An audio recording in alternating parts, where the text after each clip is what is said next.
Good morning, PA. Mike from Tampa, checking in again.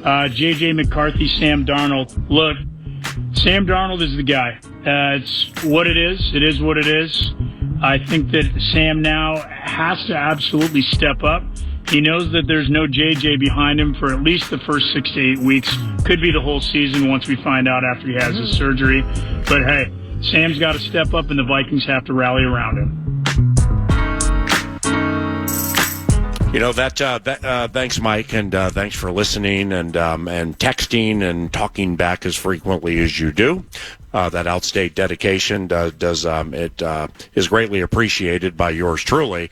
And when he talked about Sam Darnold, it's I guess a layer to the news that is coming with McCarthy, in whether he's out for a short amount of time or he's out for the season, and let's dust off the kid and try again next year, is Darnold, and if there was any form of a weight on his shoulders by what was in the room with him. From what I understand, it was working, it was clicking on the field in practices, in the game. We all felt that clicked. But I don't, with Sam, he's so even-keeled. And he's just so focused on the lesson at hand that, I just don't really think this greatly impacts how Sam Darnold looked at his lot in life.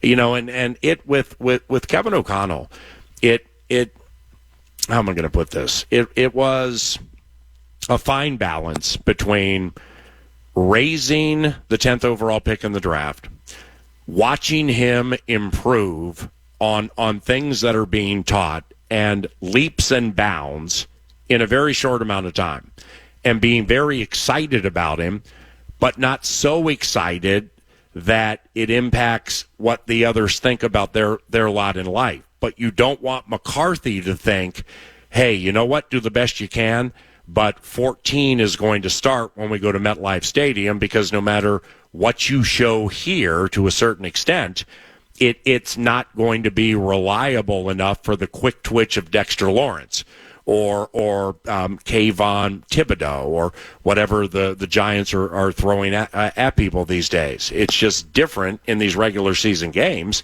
with the tricks and stuff like that. And if you are afforded the opportunity to chill on a rookie, even as ballyhooed, highly touted, or gifted they are, then I think the best coaches in the history of the NFL would tell you, take that opportunity. If you truly feel in your heart that you have the opportunity to wait for the 21-and-a-half-year-old to mature and to learn more about it and to grow, then take that opportunity. So I feel they knew they had that opportunity to wait for McCarthy. With O'Connell, you don't want McCarthy necessarily to know he's not the guy into week one, even though it may be insinuated.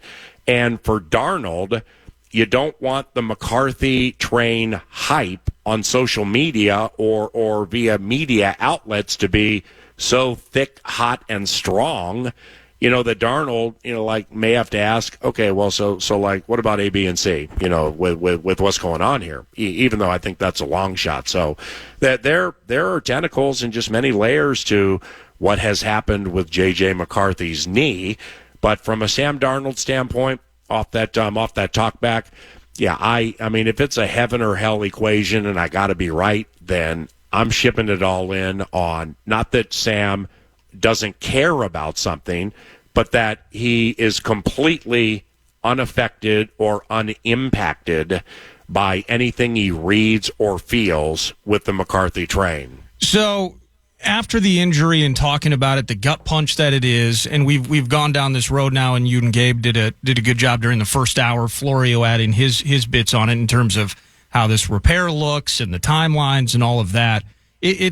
Frankly, it's awful that we're missing out on seeing reps and seeing opportunities for the rookie to grow. But as you mentioned, maybe if Sam's unaffected by this, I think in some ways, fans should be unaffected in this regard in terms of the outlook of the season. So if you were okay with the idea that the 21-year-old was indeed going to wait, and it would take this mountainous, this explosion, this rise, in preseason games and reps to create such a disparity of his growth and Sam's malaise that the rookie was actually going to start and that the plan was going to be altered.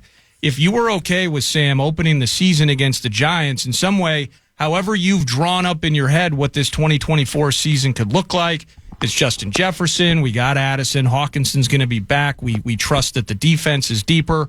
In some ways, shouldn't your outlook for this season, we're still caring about the rookie, we still care about JJ, hope he gets better soon, and we're looking up Latin phrases now, and we're educating people on what Latin phrases mean because we saw the kid tweet it.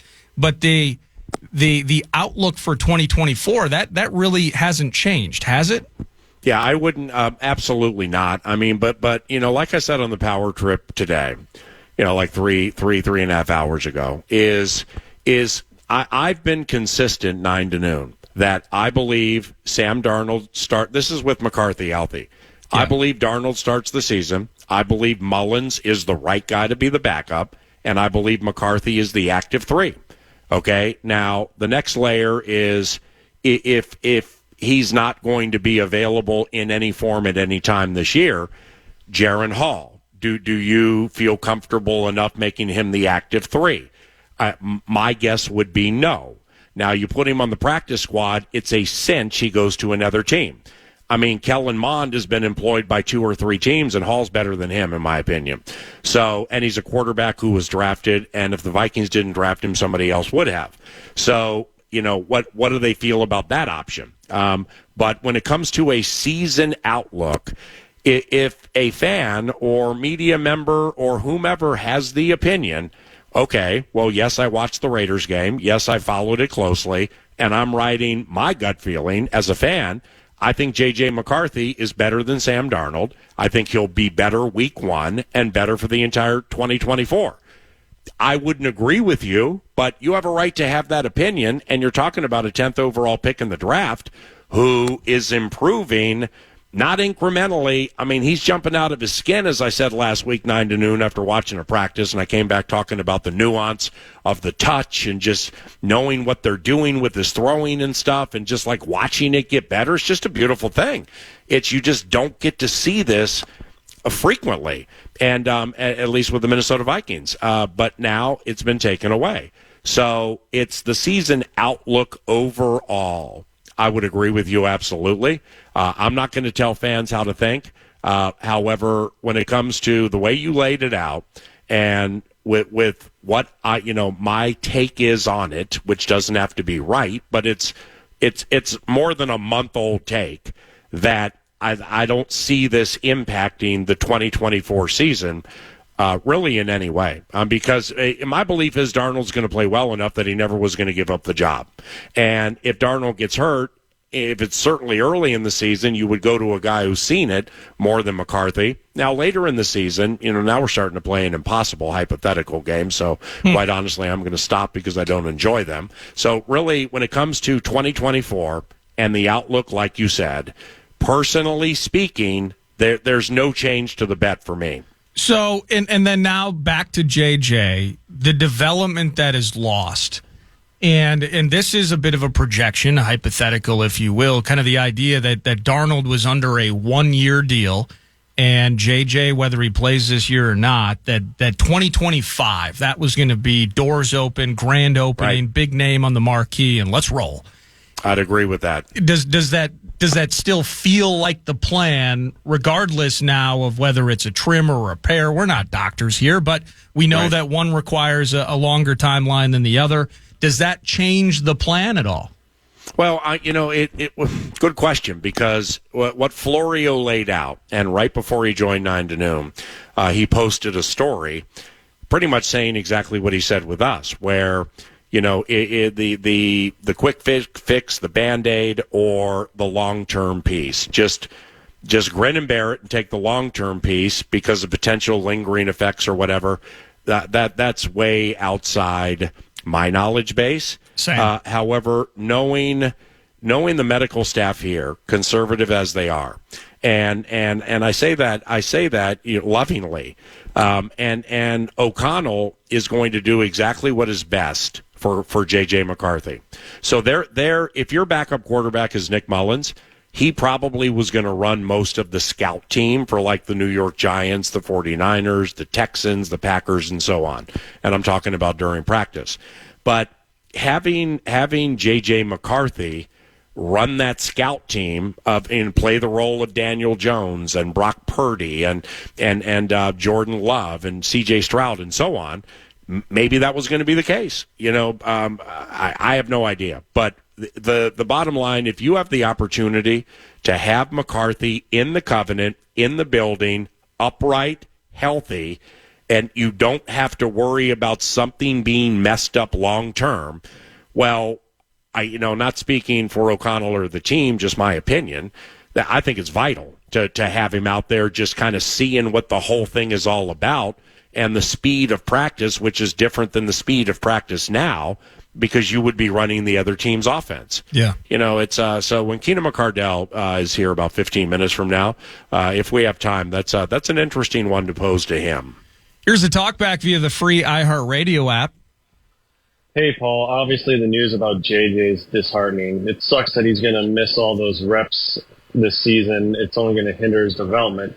But I hope he does opt for the longer-term surgery because I don't want anything else happening to that meniscus going forward. We need him around for the next 10 years. And also, I'd like to see him on the sideline throughout the season with the headphones on, listening to the plays that Kevin O'Connell's calling out. I think that'll help him going forward into next year. Yeah, so how about JJ the Sponge, even if he's on crutches? Yeah, I know so little about severity of injuries like this. Like when it comes to, a tear, a trim, or whatever, are there degrees? 1, 2, 3, 4, A, B, C, D. I don't know. All I know for 100%, and not speaking for the team, but speaking for the team, is if there's a chance something can go wrong with this kid, and it's even an infinitesimal chance, a small, then they'll put him on ice and just try again next year. Yeah. So if McCarthy is, back in uniform and in practice and getting the reps and everything, that's because they have absolutely no concern that there's anything that can happen to potentially re-damage this situation. So we are faith, not fear, people. So therefore, moving forward with fear that something may go wrong that hinders it, it's the only way that he will be back practicing, and the only way I can see him back practicing and back running around full speed is if they know it's right on zero or a close to 0% chance that this can be a problem. To the text machine, 64686, Brad, John, Bryant, KFAN text line. This is Steve. I've attempted to ask you guys in the past, why are you thinking about Sam, as in Darnold, any differently than Rodgers or Love? They sat for 3 years. Sam played for 3 years. They are the same age, and one could argue that Sam is in better position. So kind of the idea, we've seen how Jordan Love has captured the opportunity in Green Bay. He sat behind Aaron Rodgers. Can't necessarily put Mr. Darnold at this stage on the same level of quality of an Aaron Rodgers. However, the point remains that instead of sitting, he was physically playing. Does that lead to optimism in terms of, as you went down the road earlier, of course, it's weapons, it's coaching, it's scheme. I loved the way that Florio kind of laid it out in terms of this being almost a great social or test experiment in the idea of how much an environment can impact a QB's development, as you and I have discussed myriad times. Right. So the idea was Sam physically played. He was not on the bench. Physical reps and rhythm and an opportunity here. And he is the same age or around the same age, I believe, as Jordan Love. Why not have a little optimism, a little faith in Sammy? I mean, shoot, Sam's like a year and a half older than Bo Nix. I mean, just put that in context, that Nix is going to be 25 in February, yeah, and I think Darnold's 26. Yeah, I understand what's being said there, but from a Vikings fan standpoint, not telling people how to think, you should want Darnold to become the National Football League MVP under the cover of darkness. You should want that because that means your team's going to win a lot of games. That means your offense is what you would expect from a Kevin O'Connell offense, what we saw in 2022, what we saw with Cousins last year, and to a certain extent what we saw with Mullins in the games he played, including one where Madison didn't play at Cincinnati and Ty Chandler went for like 140-1. Yeah. This offense is, and this is just not Homer announcer guy saying this. This is what everybody around the league says. This offense is high end. I mean, it's from the McVay / Shanahan, LaFleur, Kyle Shanahan with Mike. It's from that tree, and it works. It works at a really, really high level. Kevin's very aggressive. Kevin is a very aggressive coach by nature, picking on players who just came back from injury, not afraid to pass in certain situations, and you should want Darnold to make it whenever the season ends. To make it a talker, wow, holy cow, with what we just saw. How do you replace that? I don't care who we drafted in the first round. How do you replace that? Right. That's what I think, that's what the hope is for me. And I think, I've been on record a million times saying this, and we'll play it out and see what happens. I think Darnold's going to be good. I mean, I'm not going to compare and contrast him between him and Kirk Cousins. Because with Kirk, A had to get to B, had to get to C, had to get to D. But when it did, they went for 401 games. Darnold's more athletic than Cousins. And I think that's something that is going to be schemed and also is going to come to fruition and bear its fruit when we start watching these games. Let me ask you this. You were actually at the facility as the head coach was talking about the surgery situation yesterday, and then you get on a plane, you're there in Cleveland now, and will be for the next few days. The way that I was kind of framing it up is this is a team, and we've chronicled this team has taken a lot of hits, and they've had to shoulder a lot of burden along with those hits, off-field, on-field, et cetera. But there remains a spark. There remains an energy, an aura, if you will, around this team. What have you seen, if at all? Not necessarily asking you to speak for people, but that energy and that spark. How did this hit or not hit people? There has to be. No, it's a great question, and I'm glad you asked it. Because I should have mentioned it on the power trip or in the first half of the show. Now, this is not to disrespect J.J. McCarthy or what he's done or the fact they're so in love with Darnold they think he's going to be MVP. It has not dampened or hindered exactly what you're talking about. The spirit of this team returned to the building in 2022, that of positivity, that of collaboration, that of minimizing back-talking, that of minimizing yelling at people in front of their cohorts. Just a lot of things that needed to change, changed. And even through the 7-win season last year, it's still here. And the team is younger in certain areas, so therefore it has a youthful exuberance that maybe it hasn't had the last couple of years. And you got a new running back who feels like maybe he was dissed by his former team, and he has a certain edge to him. Darnold is quiet by nature, so that there's no change there. But the answer would be that I haven't noticed anything. It's not like on the buses, on the plane flying out here, being in the hotel, in the lobby, by the meeting rooms last night. It's not like there's a dark cloud over this team.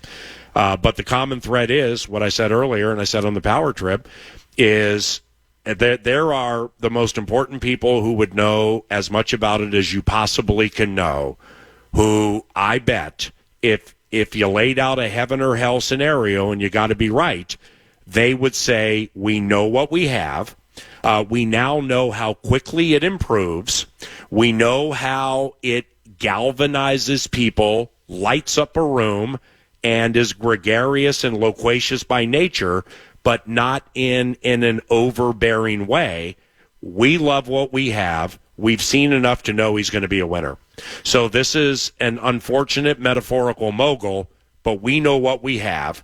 People bounce back from this, and it's not recurring.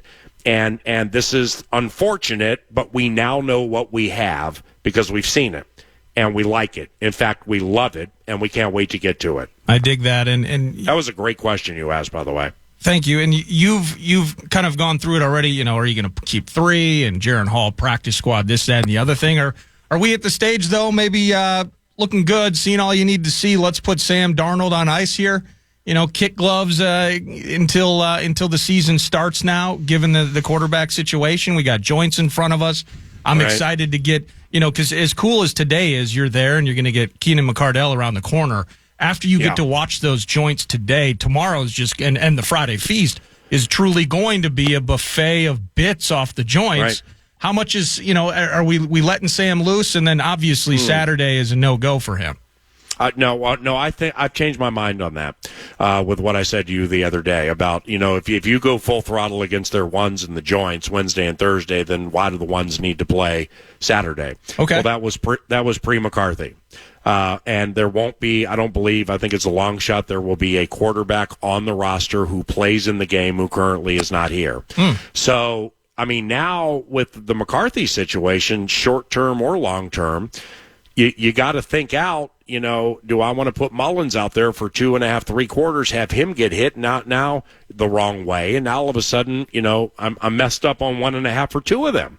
So it's Stefanski is not going to play his high-end ones in this preseason game. I mean, they are so injured. This team, that Browns team, is so injured right now. They just signed a new center to be the third center. Yeah. I mean, they're all jacked up all over the place. Everyone's on the pup list. So, you know, therefore, Darnold for a little bit in this game, maybe, so you minimize, and you can construct things for quick game, running, stuff like that. But I'm more in the camp of, I think Darnold may play in this game this weekend to minimize how much the backup plays. And I don't think, you know, really, I don't think using Jaron Hall for 3 quarters I don't think that's the right answer for many reasons. But somebody who knows more about it than us, Keenan McCardell, wide receivers coach for the Minnesota Vikings, formerly a wide receiver for the Cleveland Browns. Keenan McCardell will be joining us next on KFAN.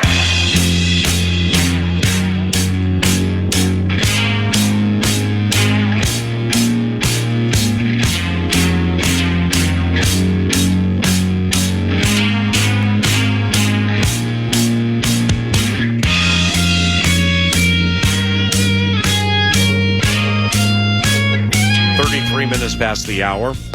Welcome back to 9 to Noon. It's Paul Allen. Very excited for the joint practices between the Vikings and the Cleveland Browns coming up today and tomorrow. And then Saturday, preseason game number 2. It's a 3:25 kick on FM 100.3 KFAN. Vikings football Sunday on a Saturday, I believe, would be a 1:30 piece. For the pregame show, and the Vikings will not be home playing a football game again until week 2 against the San Francisco 49ers. It goes at Cleveland, at Philadelphia to close the preseason, then at the New York Giants to begin the regular season, then the Niners here, and the Houston Texans will be here too as we await for the arrival of Keenan McCardell. Nice enough during meeting time to take a break between meetings and to stop by 9 to Noon to wax nostalgic and to chat about these joint practices. That'll take place any time now. Nordo is back at the 651 Carpets Plus Studios, just west of Erotic City. Copyright Prince Rogers Nelson from a song. He's just west of Minneapolis, and I'm in the team hotel in the bowels, adjacent to the lobby, in a ballroom doing 9 to Noon, like Chris Hockey did this morning with the wildly successful and highly touted Loving Power Trip. He'll be doing the same thing tomorrow and Friday. Likewise for yours truly for this elongated stay in Cleveland, Ohio. Now, couple of things as we wait for Mr. McCardell. First, outside of the Covenant, the Rock and Roll Hall of Fame's across the street, so I'm definitely going to be going to it once or twice. If you were to go to the Rock and Roll Hall of Fame as Keenan starts to walk in, like, what would you be looking for? Ooh, that's a great question. I am fascinated by weird memorabilia and just kind of bringing it back to the Vikes for a second, like Cordero Patterson's shoes when he had the 109-yard kick return TD, that kind of thing being brought to Canton. The bands are amazing. You get the history piece of it. but the weird memorabilia, somebody's jacket, a guitar pick, some sort of a snare cover or something like that, just the weird memorabilia that kind of brings you back and it attaches you mentally and maybe emotionally in some respects too, to some of your favorite bands that made their way ultimately to the Rock and Roll Hall of Fame. I'm fascinated by weird memorabilia. Mr. Keenan McCardell, can I get all right, 3-2. 3, 2, 1. Okay, once again. 3, 2, 1. Appreciate you. The Rock and Roll Hall of Fame.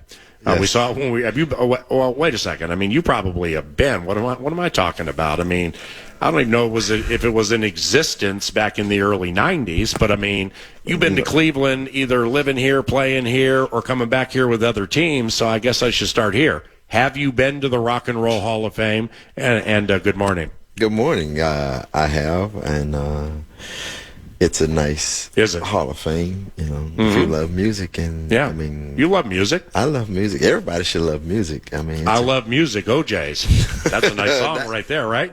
Ohio. With OJ's Ohio, too. You're right. I love music. Wow.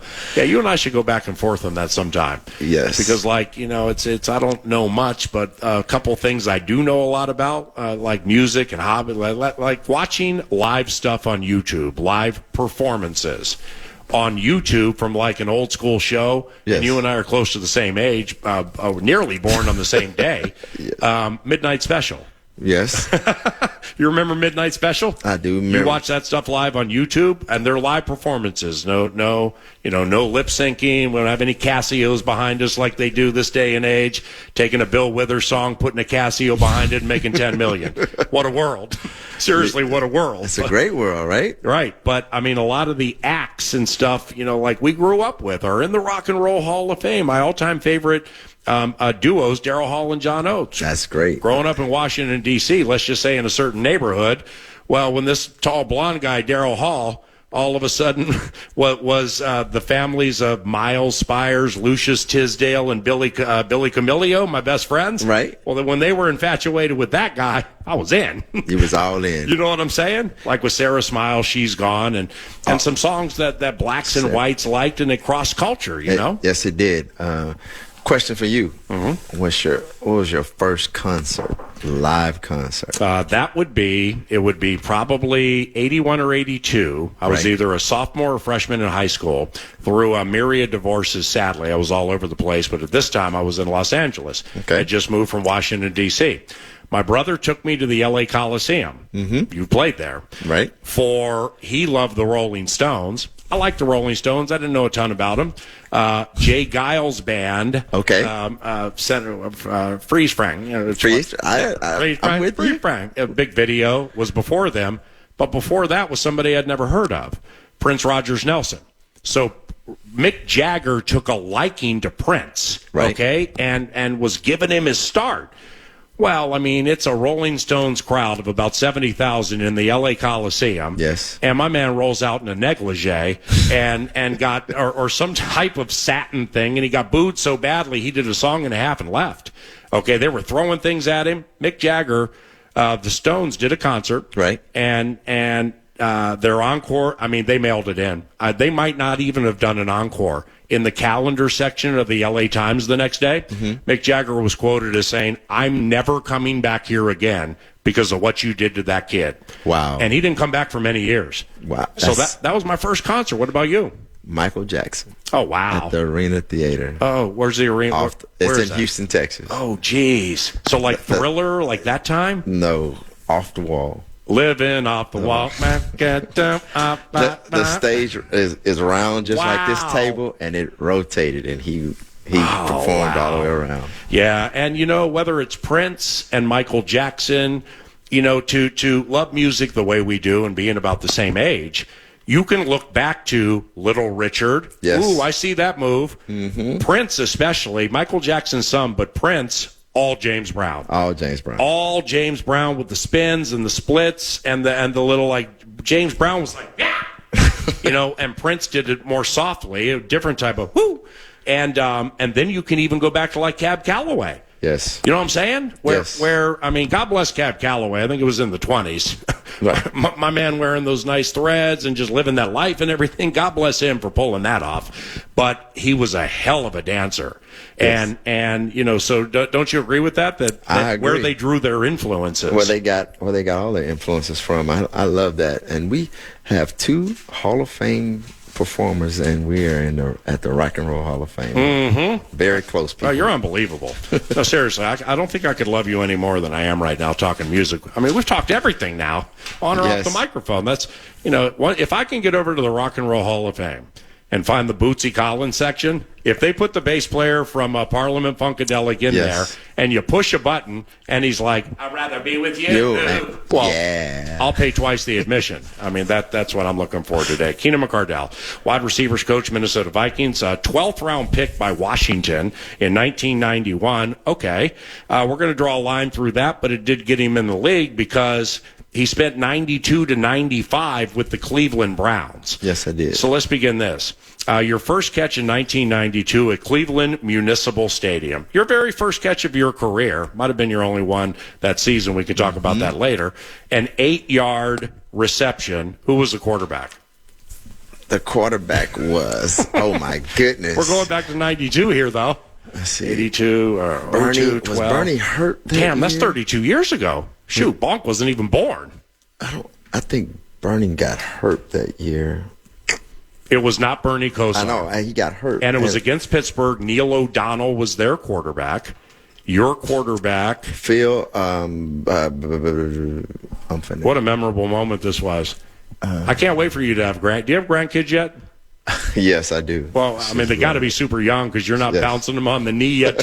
I remember when Mike Tomczak misfired on this pass, and I just saved the day on this 8-yard reception. It was Mike Tomczak. I forgot Mike was there. I mean, I had Jim McMahon was there that year. I mean, we had a lot of quarterbacks come through there that year. Wow. Well, you were Ohio State, Mike Tomczak, right? 92 to 95. So 4 years with Cleveland. How about this, man?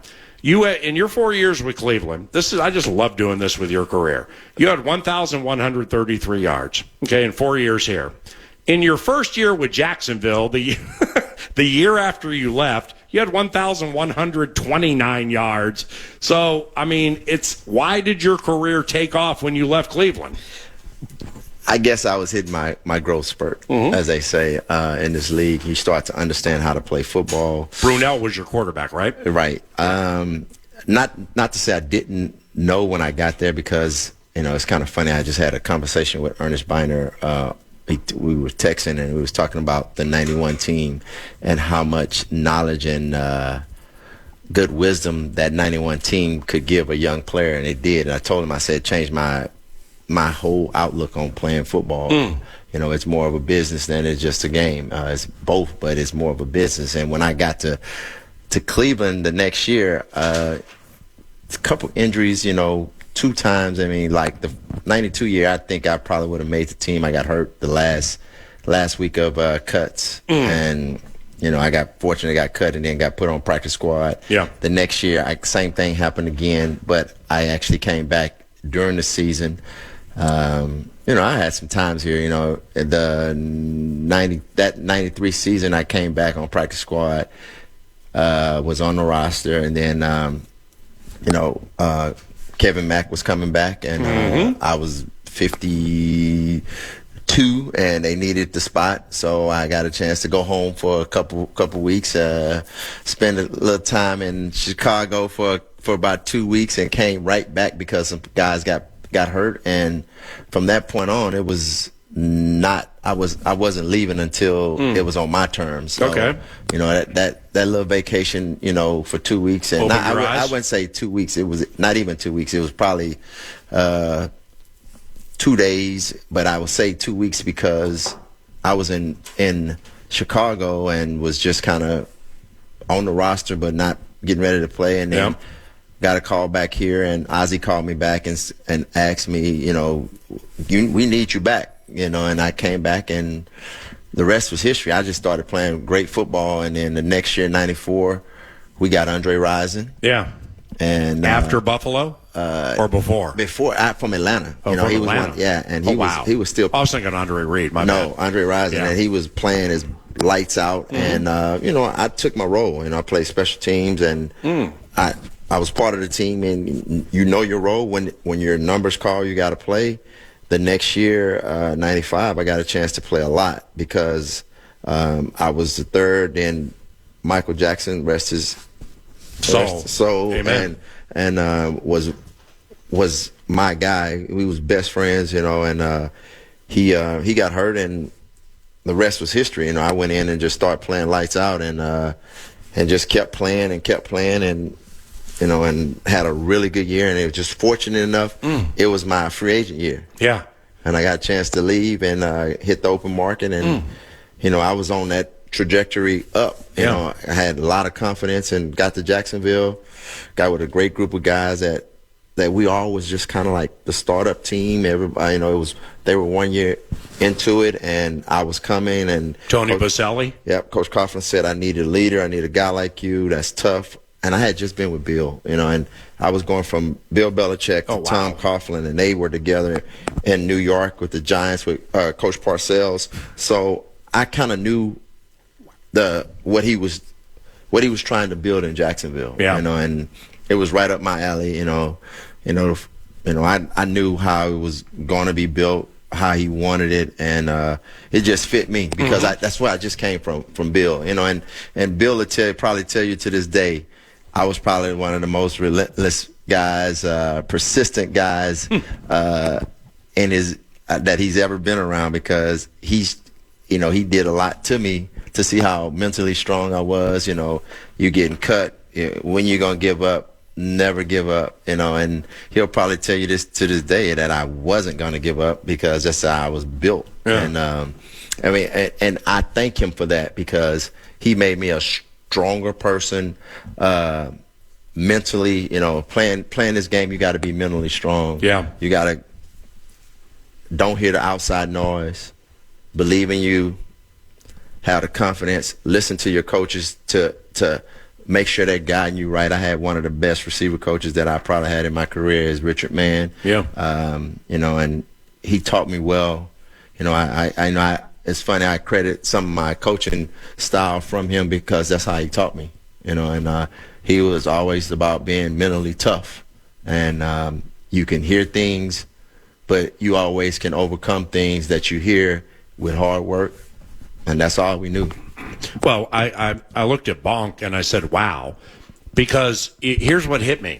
And you have a story for everybody. I mean, you have a story of legitimacy and authenticity for Jay Sean Jones, Justin Jefferson, and everybody in between. Yes. Because you just, okay, you've been in this situation, let me tell you about this. You've been in this situation, let me tell you about Cleveland. It's cold with wind in your face, let me tell you about Cleveland Municipal Stadium in 93. Justin, he's not high on the horse guy, he's a very humble superstar, but say there's a high on the horse moment. I caught 2 passes I caught 2 touchdowns in the Super Bowl.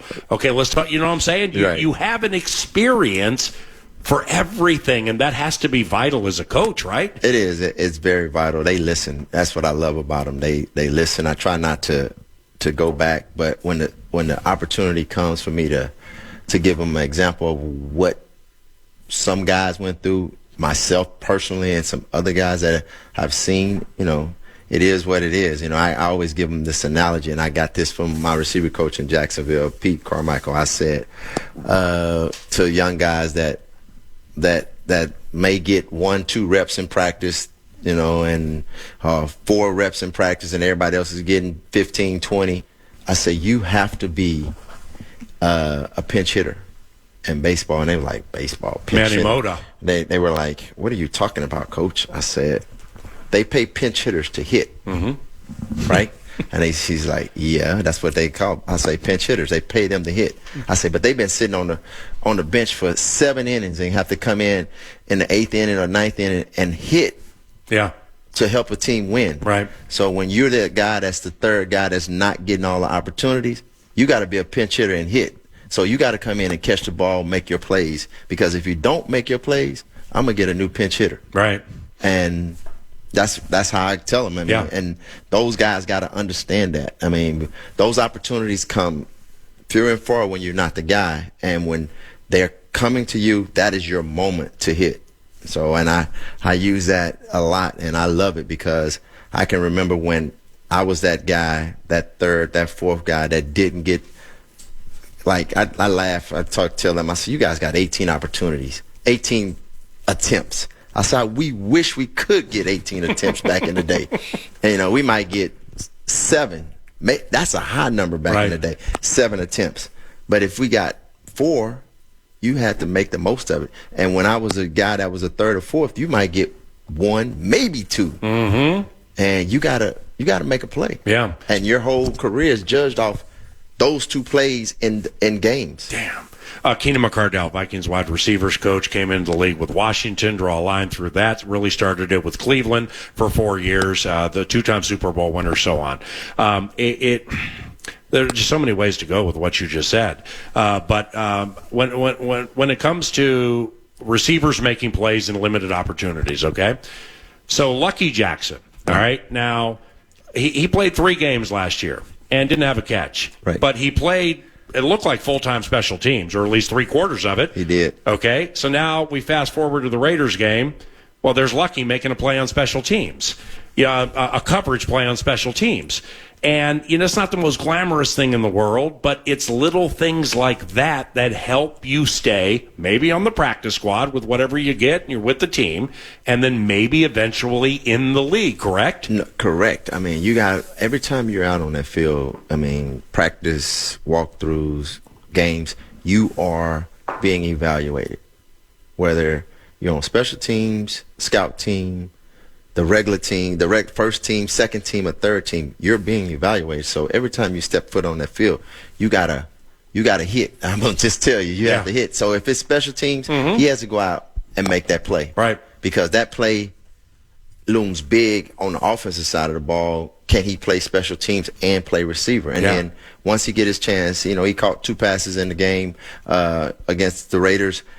And those 2 passes meant a lot. To say that, he can go in and function and be able to play if somebody went down, or if we had to count on him for a span of 5 weeks, can he do it? Yeah. And he has to continue to show it. And I think he's doing a great job at doing it. And I kind of tell my guys in my room, I say, I'm a next man up type of guy. I coach you to be the next man up. I don't coach you just to be a backup. I coach you to be a starter. Yeah. Okay. I don't know Trent Sherfield Jr. Bumped fists with him in the pregame. Never met him. Seems to be tough as nails. All right. I mean, it just seems like he's tough with things he did at Buffalo. Kyle Shanahan likes receivers who can mix it up, like Juwan Jennings, stuff like that. Help me with this. What did Sherfield, I don't know if it was a busted coverage, or what did he do on his touchdown that made the safety freeze?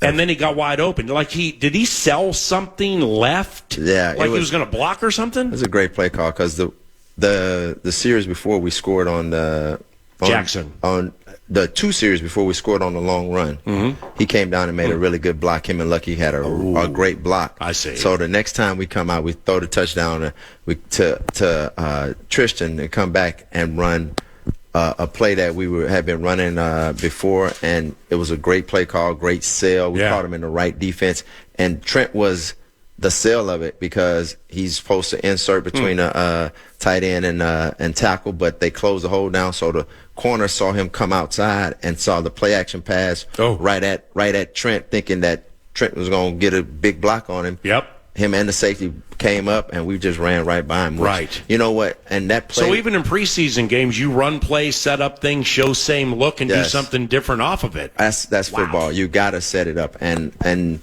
the biggest thing about setting up easy touchdowns like that, you have to run the ball, and we have to be a part of it as receivers. So, and we got to stick our nose in there. And Trent is one of those guys that bring the attitude, bring the physicality to our group. I love it. Him and BP are like tough as nails. So, those guys set the tone in the run game, and everybody else follows. Well, I might be wrong here, but you guys kept 5 last year, and some years it's easier with whether you're here or other places to be like, I don't need to look past 5. I don't need to look.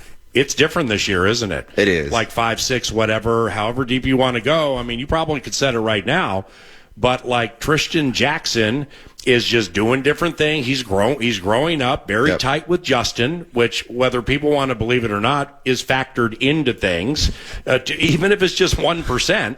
And now you got Sherfield Jr. here, tough as nails. Brandon, with special teams and the returns.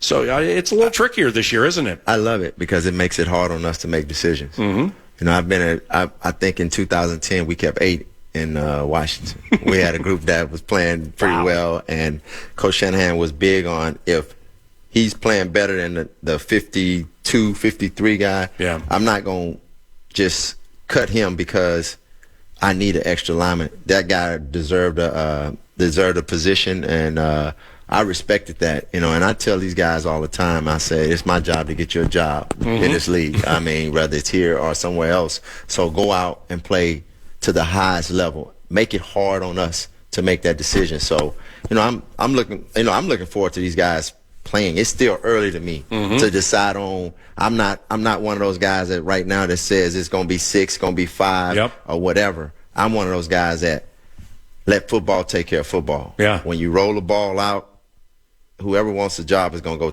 go get the ball and going to go take it. Now, lastly, too bad about the McCarthy news, and it's not the end of the road for anybody in any way, including the totality of the 2024 Minnesota Vikings going into that Giants game. Right. But you still can feel bad for somebody. And here's my question for you: what will you? And maybe you've seen him. What will you say to J.J. McCarthy with your vast experience playing and coaching when you first see him, whether he's down or not? Like, what are you going to say to him? I'm going to say I'm sorry for what happened, but, let this be a lesson for you to continue to grind right now. This is time when you're injured. You got to continue to stay on top of it mentally. And I think, you're going to go through your rehab and stuff like that, but don't lose sight of mentally where you are right now. Don't go backwards. Yeah. Continue to grow in your mental preparation for the game, especially at his position. This is a time where he can really hone in and master some of the things that was still a little tricky, even though he's not getting the physical reps, but mentally he still can be tuned in to do it. And I think he will, because he's a energetic guy that loves to play football, which I love. He wears his emotions on the sleeve, which I love, because I was a player like that. Yeah, and that's why they called you Thunder. It's easy to play with a guy like that and play for a guy like that. So I think right now, keep your head up, young fella, and you got many moons in this league if you just keep doing the things you do. Well, now knowing how much you love Michael Jackson and his music and his dancing and performing, I know that there had to be some times with whatever was going on in life. I mean, he has one of the saddest slow songs that's ever been written, She's Out of My Life. Yeah. With the way he sings it, and it's slow, and it's like he's whining. It's a fantastic song. It is a fantastic song. It's hit your heart before, hasn't it? It has, but I'm a PYT guy. Right. Well, that's energetic. It's training camp time. It's got to be energetic. There's nobody better, man. I am so glad God put you in my life, either as a coach or a friend or likewise somebody to share music with. We're born on the same day, man. So, Carly, thank you, and Keenan, can't thank you enough. I appreciate you. Thank you, PA. Keenan McCardell, wide receivers coach for the Minnesota Vikings. Back after this.